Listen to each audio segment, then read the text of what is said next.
Estamos en el capítulo 2 del libro de la carta escrita por Pablo a los Efesios.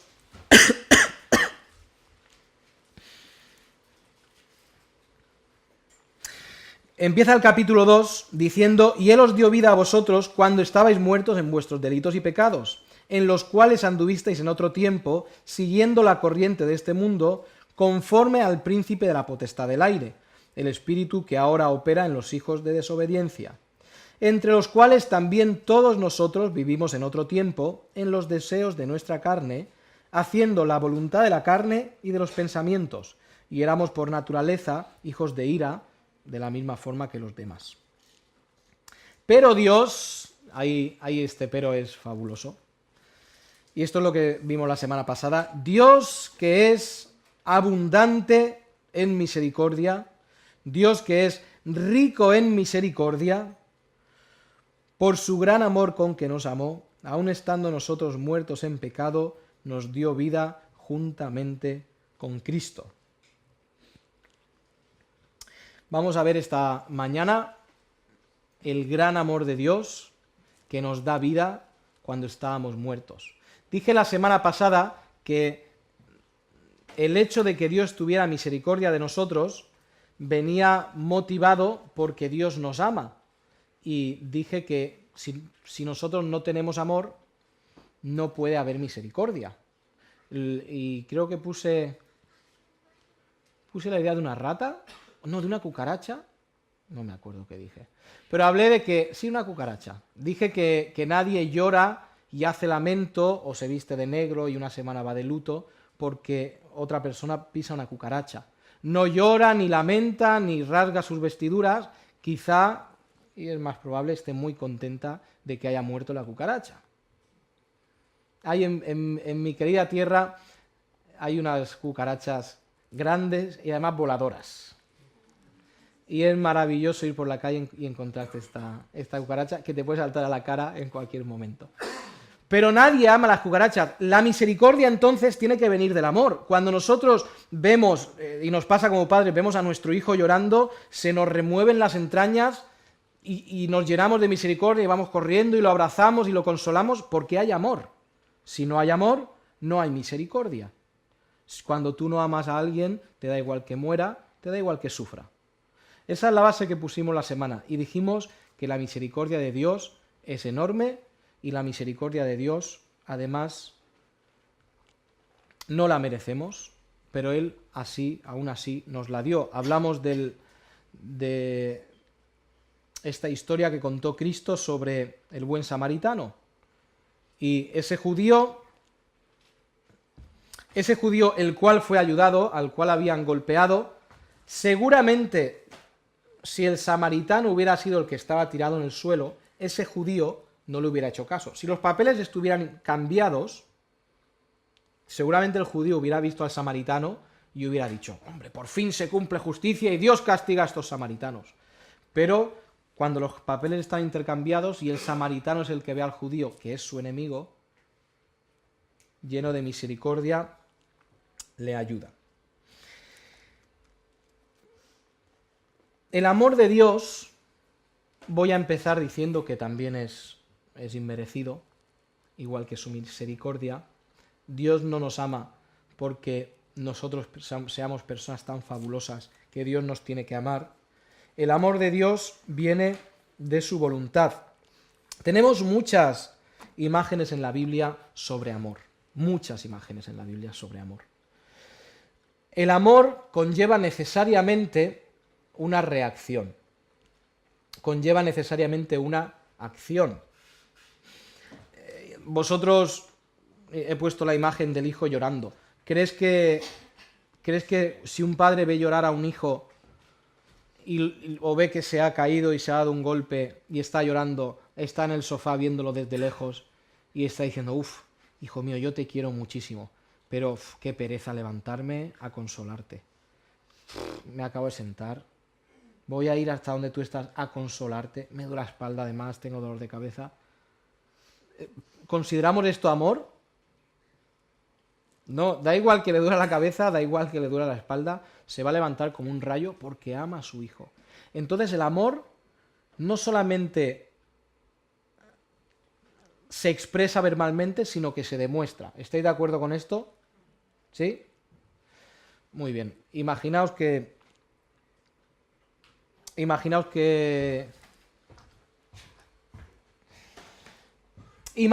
yo amo muchísimo a mi mujer y yo le digo, Laura, yo te amo tanto que te he regalado un balón de fútbol.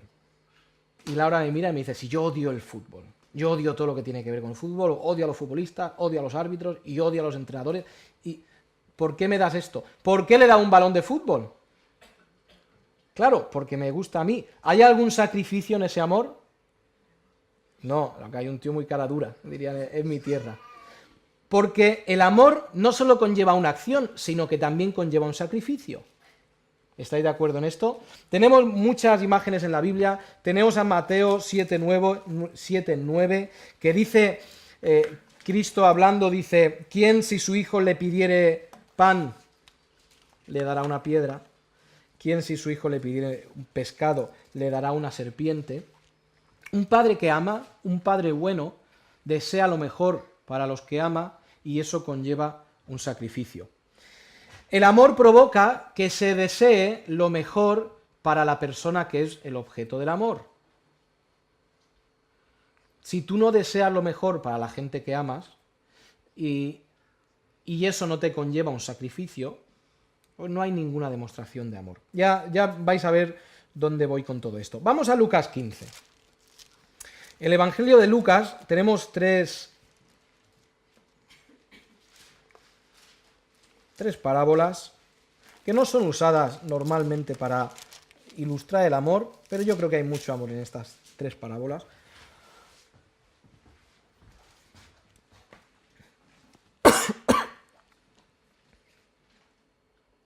Tenemos estas tres parábolas en el Evangelio de Lucas, los cuales nos hablan de algo que se ha perdido. Tenemos la parábola de la oveja perdida, la conocemos muy bien. Tenemos la parábola de la moneda perdida, igual no la conocemos tan bien, pero es que una mujer pierde una moneda y revuelve la casa entera hasta que la encuentra, y cuando la encuentra reúne a todos sus amigos y gozosa porque ha encontrado esa moneda, pues hace esa fiesta. En tercer lugar tenemos la parábola del hijo pródigo, también muy conocida entre todos nosotros. Y en la primera escena, la de la parábola de la oveja perdida, se percibe el amor del pastor. ¿Sí? Vale, ¿qué hace el pastor para demostrar su amor? Va y la busca. Ahora entendamos que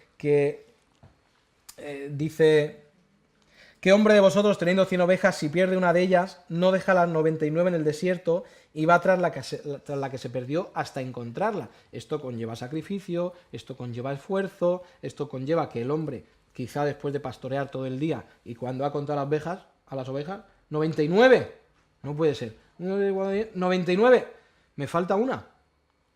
Y deja las ovejas y corre y se sacrifica y se esfuerza y no para hasta encontrarla. Aquí hay sacrificio, ¿cierto? ¿Por qué? Bueno, una oveja, si tengo 99. En términos matemáticos, un 1%. En pérdidas económicas, una oveja, igual 20 o igual 10, pero una oveja, además se portaba muy mal. Y el pastor podía haber dicho, una oveja no es nada. Pero el pastor ama a las ovejas. Y el pastor va y busca a esa oveja. Le motiva el amor y el amor le lleva al sacrificio. Tenemos después la parábola de la moneda perdida. Se esfuerza esta mujer.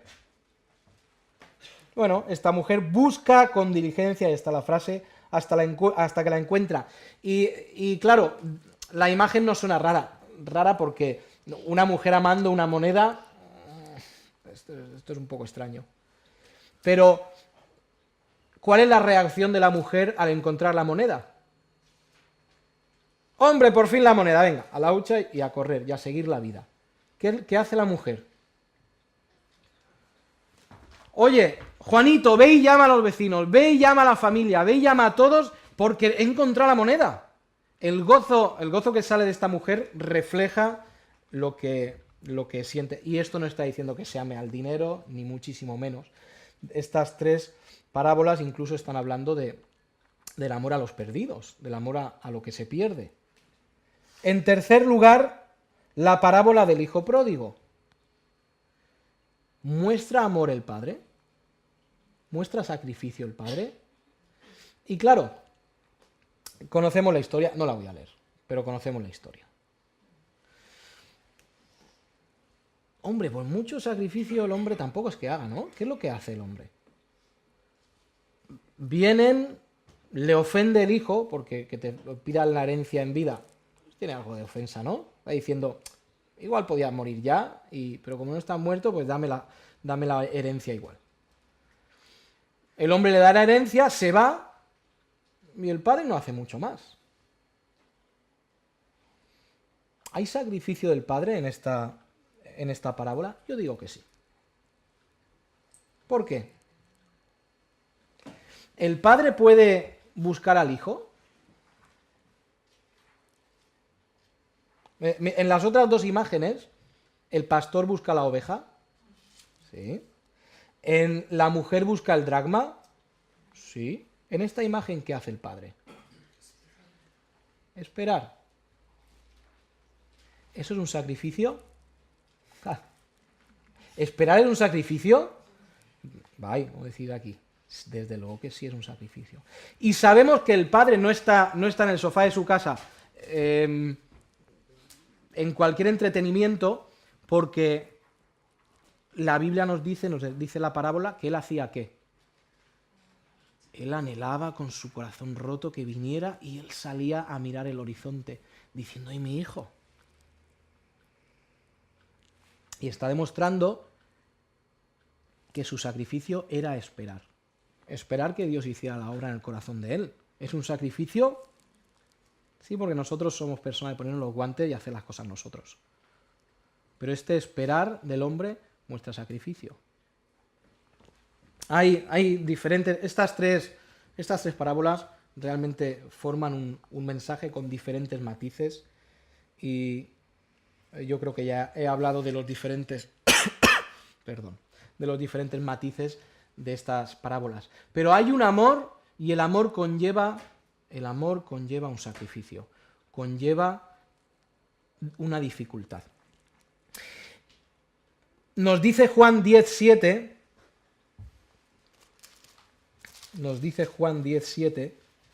también hablando de un pastor.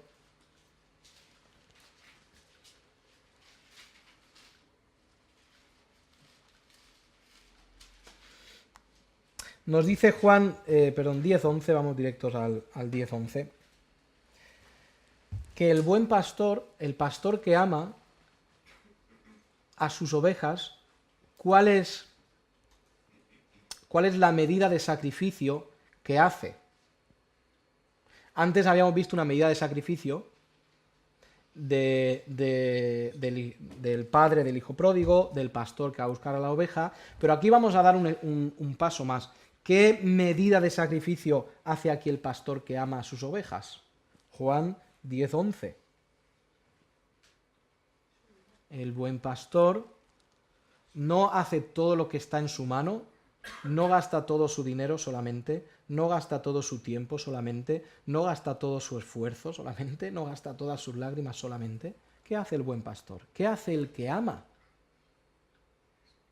Pone todo lo que tiene. Todo lo que tiene al final el hombre en su mano es su vida. El que ama, ese es su sacrificio. El que ama realmente, ese es su sacrificio. Cuanto más amas, ¿más qué? Muy bien, vosotros sabéis que, lo he dicho antes, Laura vivía aquí en País Vasco, yo vivía en las cálidas tierras de Alicante, y yo venía los fines de semana a verla, y claro, ahí hay un buen rato en coche. ¿Os imagináis que somos 2 años novios y yo llevo 2 años diciéndole a Laura, 7 horas para arriba y 7 para abajo, ¿eh? y el fin de semana es corto, y yo he trabajado toda la semana. ¿Qué va a decir Laura? ¿O qué hubiera dicho Laura? Y no hace falta que suban más. No hace falta ni que cuente las horas de su vida. No te quiero ni ver. Porque tú no me quieres. Más amor, más sacrificio. Nadie puede decir que ama si no sacrifica. Si usamos esta regla de 3, este principio de más amor, más sacrificio, ¿quién es el que ha amado más?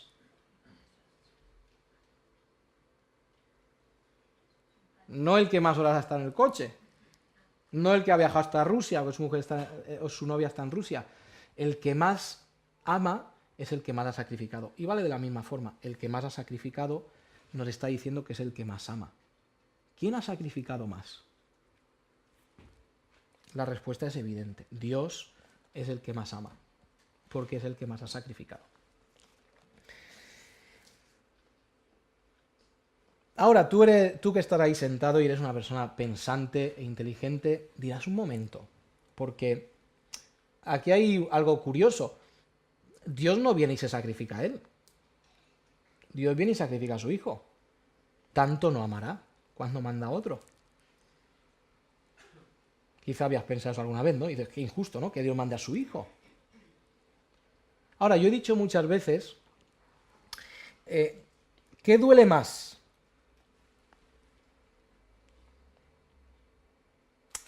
¿Tu sufrimiento o el sufrimiento de los que amas?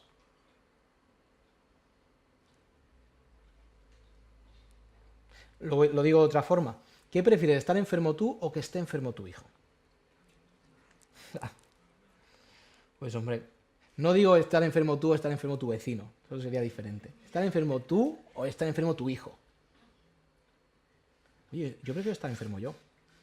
Porque si tengo que sufrir, sufro yo. Os digo esto, Dios hizo más sacrificio al mandar a su hijo que al venir él. ¿Qué sacrificio hizo Dios? Muy bien, sabemos que fue su hijo, pero tenemos que entender esto. Dios no podía sacrificar otra cosa que no fuera su hijo. Muy bien. ¿Dios podía sacrificar todo su dinero? Esto es absurdo. Si Dios es el Dios de las riquezas, y esto es un término terrenal, las riquezas, pero Dios es poseedor de todo. ¿Dios podía sacrificar su tiempo? Si el tiempo existe dentro de Dios, no Dios existe dentro del tiempo. ¿Qué podía sacrificar Dios? Sus hobbies, digo esto con mucho respeto, sus hobbies, sus amigos. Es que Dios no podía sacrificar otra cosa que fuera su hijo. Y a la vez, lo único que podía sacrificar era lo más valioso que tenía y era lo que más amaba, Dios. Por eso, por eso el amor conlleva sacrificio. Maridos hacia las mujeres, mujeres hacia los maridos, padres hacia los hijos.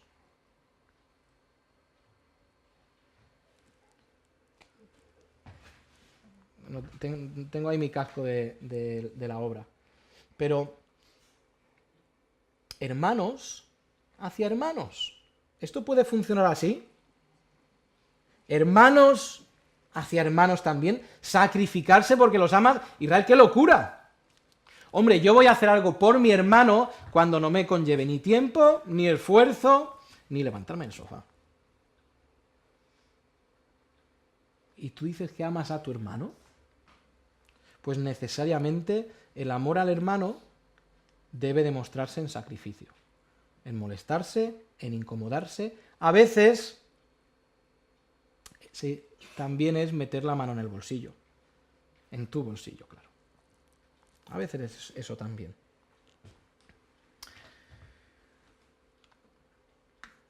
Ahora, nosotros no solamente decimos que nosotros amamos a los hermanos, y yo creo que todos decimos que yo amo a mis hermanos, claro que amo a mis hermanos. Perdón. ¿Tú amas a Dios? Me alegro que no haya dicho sí, porque déjame primero que lo explique y luego decimos si le amamos o no. ¿Nosotros amamos a Dios? Vale, vamos a usar la misma regla. Vamos a usar la misma regla que con los hermanos. Amar a Dios conlleva ¿qué? Espera un momento. Espera un momento. No puede ser... Venga, planteo primero una pregunta. ¿Cuándo has hecho algo que no querías hacer? ¿Que te incomodaba hacerlo? ¿Que no querías hacerlo? Porque Dios lo dice. Porque nosotros tenemos esa maravillosa, no, esa terrible capacidad de que cuando la Biblia dice algo que nos incomoda, buscamos alguna interpretación teológica para que no nos incomode. La Biblia dice esto, pero no, en el manuscrito tal del códice sinaítico dice que no hay que amarle tanto al hermano. Que hay que amarle, pero no para tanto. Dice que debo asistir a la iglesia, sí, pero un momento, con conocimiento, con cabeza. Dice que debo aportar mis bienes a la iglesia. Sí, pero también con cabeza. Dice que debo evangelizar al perdido. Sí, pero cuidado, cuando esté en tu zona de confort. Y así, versículo tras versículo, tras versículo, tras versículo. Y nosotros esquivamos al final lo que dice la palabra de Dios y lo esquilmamos para que no sea realmente lo que... para que no nos afecte a nosotros, ni nos suponga ni sacrificio, ni dolor, ni quizá tiempo. Por eso digo, ¿que has sacrificado tú algo esta semana por Dios? Y tú dices, hombre, venía a la iglesia. Y mira que ir a la iglesia, está esa persona que no quiero ver en la iglesia, era un sacrificio. Lo siento mucho, eso no es un sacrificio. Dios sacrificó por ti porque te ama. Nosotros llegamos, o debemos llegar a la misma conclusión. Si yo no me sacrifico por Dios, quizá es que no amo a Dios.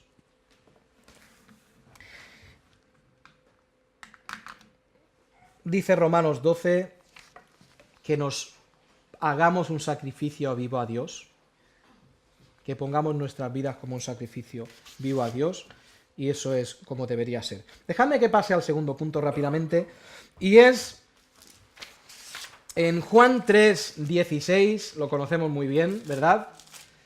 Qué versículo, ¿no? Qué esperanza, qué amor hay en ese versículo. Lo recitamos con la boca llena y decimos, Dios nos ha amado tanto que nos ha dado a su Hijo para que todos los que creemos lleguemos a tener vida eterna en Él. Y ese versículo es glorioso, es maravilloso y por eso lo conocemos tan bien. Pero cuando vamos a Juan 3:16 debemos entender una cosa. Están muy cerquita uno de los versículos, o el versículo por excelencia sobre el amor, y está un poquito más abajo uno de los versículos por excelencia sobre la condenación. Voy a leer yo. Juan 3:16, porque de tal manera amó Dios al mundo, que ha dado a su Hijo unigénito para que todo aquel que en él cree no se pierda, mas tenga vida eterna. Porque no envió Dios a su Hijo al mundo para condenar al mundo, sino para que el mundo sea salvo por él. La intención de mandar a Cristo al mundo no era condenar, sino era dar vida. ¿Estamos de acuerdo en eso? Muy bien. El que en él cree no es condenado, pero el que no cree ya ha sido condenado, porque no ha creído en el nombre del unigénito Hijo de Dios. Fijaos el versículo 19. Ya apareció la palabra condenación, pero fijaos el 19. Y esta es la condenación, que la luz vino al mundo. Espera, no, Israel. El gran acto de Dios de amor es mandar a la luz al mundo. ¿Sí? Claro, el gran acto de Dios es mandar a Cristo al mundo. ¿Sí? Sí. Pero fijaos la paradoja. El amor que salva al mundo es el mismo amor que condena al mundo. Lo repito, el amor, y lo entendéis, el amor es mandar a su hijo, el amor que salva al mundo y que es motivado no para condenación, sino para vida, el amor que salva al mundo es el mismo amor que condena al mundo. Pablo hace una analogía igual con la ley. Pablo dice, si no conociéramos la ley, pues no conoceríamos el pecado. Pero como conocemos la ley, que la ley es para dar vida, no para dar muerte, pues pecamos y la ley nos da muerte. Esto es una analogía un poco compleja. Pero el amor de Dios por el cual mandó a su Hijo a salvarnos es lo que condena al mundo. La condena al mundo es que no conoció a Cristo, que no reconoce a Cristo. Esa es la condena al mundo. Una de las grandes paradojas de la Biblia. Sabéis que nosotros repetimos este versículo mucho y quizá por parte, seguramente culpa de los predicadores, hemos abaratado tanto la salvación, la hemos hecho tan barata, que decimos que la salvación es gratuita. Y esto no es cierto. La salvación no es gratuita. Lo que pasa es que no has pagado tú. ¿Pero alguien pagó por la salvación? Hombre sí pagó. Y pagó mucho, hizo un sacrificio muy grande. La salvación no es gratuita. Otra cosa es que se nos ofrezca gratuitamente, que es cierto, y nadie tiene que pagar por la salvación, evidentemente. Pero la salvación ni mucho menos es gratuita, porque alguien pagó en tu lugar, y pagó un precio muy alto. ¿Cuál es el precio que fue pagado en la cruz? Bueno, si tenemos en cuenta ¿qué es lo más valioso del universo? ¡Hombre, los diamantes! Yo quiero un pedrusco así. Lo más valioso del universo es Dios. ¿Qué es lo que Dios pagó por nosotros? Dios pagó lo más valioso.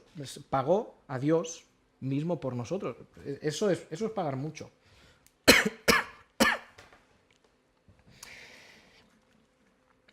Uno de los grandes engaños es que ofrecemos la salvación gratuita y decimos que la salvación no ha costado nada cuando ha costado la vida de Cristo. Dejadme que vaya al tercer punto. Y el tercer punto, volviendo a Efesios, me he distraído un poco de Efesios, lo reconozco, vamos a ese capítulo 2. Pero quería sentar muy bien la base de que Dios, como nos amó, se sacrificó. Dice versículo 5. Desde el 4. Pero Dios, que es rico en misericordia, por su gran amor con que nos amó, aun estando nosotros muertos en pecado, nos dio vida juntamente, y esa palabra es importantísima, con Cristo. Él podía haber dicho sencillamente, y Él nos dio vida. Y es totalmente cierto. Pero la puntualización que hace Pablo, que nos dio vida juntamente con Cristo, es importantísima. ¿Por qué es importantísima? Porque la vida del creyente es con Cristo. Su vida depende de estar con Cristo. Cristo dice en Juan 15:5, yo soy la vid y vosotros sois los pámpanos. Y él deja muy clarito que el que no está con Cristo está muerto. Y nosotros podemos decir, sí, pero Israel, pero yo vengo siempre a la iglesia. Y yo además intento venir bien vestido y bien aseado, intento ser fiel. Además yo intento ser buena persona también. De vez en cuando digo a algunas personas que soy cristiano también. Y todo esto no es tener vida con Cristo. Todo esto se podría ajustar a muchas religiones, muchas religiones. El testigo de Jehová podría decir casi exactamente lo mismo. Yo vengo vestido, seguramente ellos se visten un poquito más mejor que nosotros. Un testigo de Jehová podría decir, yo voy a la iglesia y además voy bien vestido, no falto un domingo, y a muchos les digo que soy creyente. O un budista podría decirlo. Yo hago todas las oraciones, yo no como lo que no tengo que comer, y le digo a varias personas que soy budista. El musulmán podría decir exactamente lo mismo. Yo, cuando hay que hacer el Ramadán, lo hago. Cuando tengo que ir a la mezquita, lo hago. He hecho las 3 cosas que requieren hacer todos los musulmanes. Y además también digo que soy musulmán de vez en cuando. Y estas cosas son comunes a seguramente muchas religiones. Pero no tienen vida. Porque la vida es con Cristo. La vida no es con la religión. La vida no es con la iglesia. La vida no es con la vida no es con intentar portarte bien o de vez en cuando decir que eres creyente. Eso no es la vida. La vida es con Cristo. Y vuelvo a decir, el que no tiene comunión con Cristo, el que no estudia a Cristo, el que no ama a Cristo, el que no, cuidado las ofensas aquí, el que no obedece a Cristo, pues no tiene vida. A mí me gustaría mucho que en el día en que seamos juzgados, en el tribunal de Cristo, Dios no me pueda decir a mí,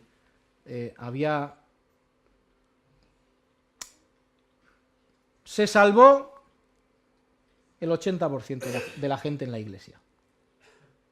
Y el otro 20% no sabían ni siquiera que no eran creyentes.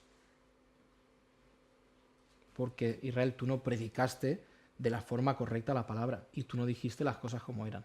Yo no quiero que Dios me pueda echar eso en cara. Por lo cual digo, no todos los que se sientan y vienen a la iglesia son creyentes, porque no tienen vida en Cristo. Porque en toda la semana no buscan a Cristo.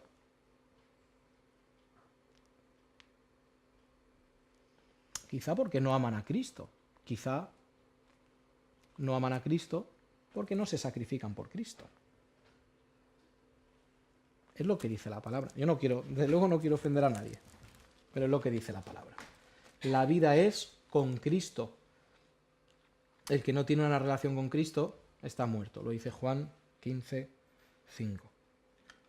Algunos creyentes no entienden esto y no necesitan a Cristo.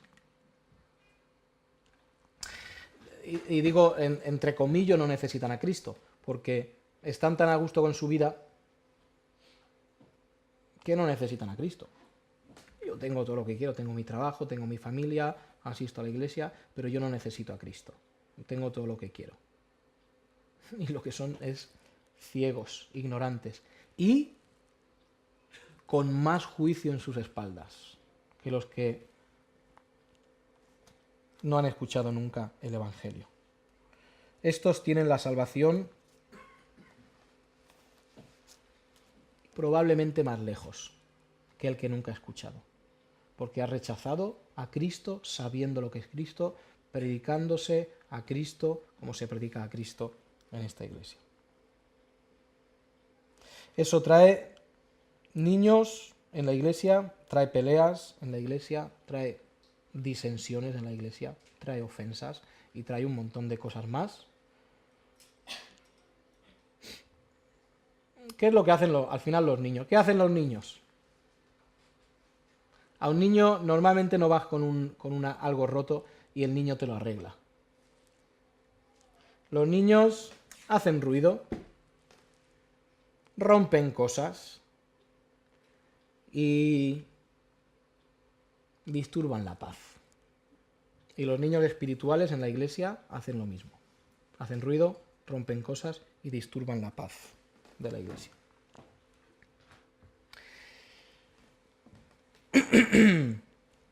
Nos dice Efesios, versículo 4, Y versículo 5, pero Dios, que es rico en misericordia, por su gran amor con que nos amó, aun estando nosotros muertos en pecados, nos dio vida juntamente con Cristo, y por gracia sois salvos. La intención de Dios nunca era condenar al hombre. Lo hemos leído en Juan 3:16, o en Juan 3:19. La intención de Dios siempre era dar vida al hombre. Y la intención de Dios no es condenar a nadie que escucha su palabra, es dar vida a todo el que escucha su palabra. La intención de Dios es que tú tengas comunión con Cristo y que de ahí surja la vida. Eso es lo que Dios está intentando. Si tú en esta mañana no tienes a Cristo, no tienes una relación con Cristo, no has abierto la Biblia en un año, estás viviendo en fornicación, estás de novio o con alguien que no es creyente, estás en pecado, no estás con Cristo, no tienes comunión con Cristo. Dios no mezcla la luz y las tinieblas. O en una vida hay luz, o en una vida hay tinieblas. Si tú no estás obedeciendo a Cristo, si tú no has orado en el último año, si tú no has testificado, me daría la impresión de que no tienes una relación con Cristo. Cristo vino para dar vida al mundo. Tienes la oportunidad hoy de confesar y de arrepentirte. El arrepentimiento viene antes de la confesión. El arrepentimiento es: me he dado cuenta de lo que he hecho y confieso que lo que he hecho está mal y clamo a Dios. ¿Y sabéis qué? Dios nunca ha rechazado a nadie. Dios, en esta escena, es como en la historia del hijo pródigo, que no es que esté en su sitio Dios mirando así a ver quién se salva y quién no se salva. Es que Dios es como el padre de la parábola del hijo pródigo, que mirando al horizonte, diciendo: ¿será hoy cuando venga a mí? ¿Será hoy cuando lo que es mío vuelva a mí? ¿Será hoy que es día de arrepentimiento? ¿Será hoy que es día de salvación? ¿Será hoy que tendrás vida eterna? El otro lado de tener vida eterna es el infierno. Y igual que el cielo es, lo bueno del cielo es estar con Dios, lo malo del infierno es estar una eternidad sin Dios. Si tú vives sin Dios toda tu vida,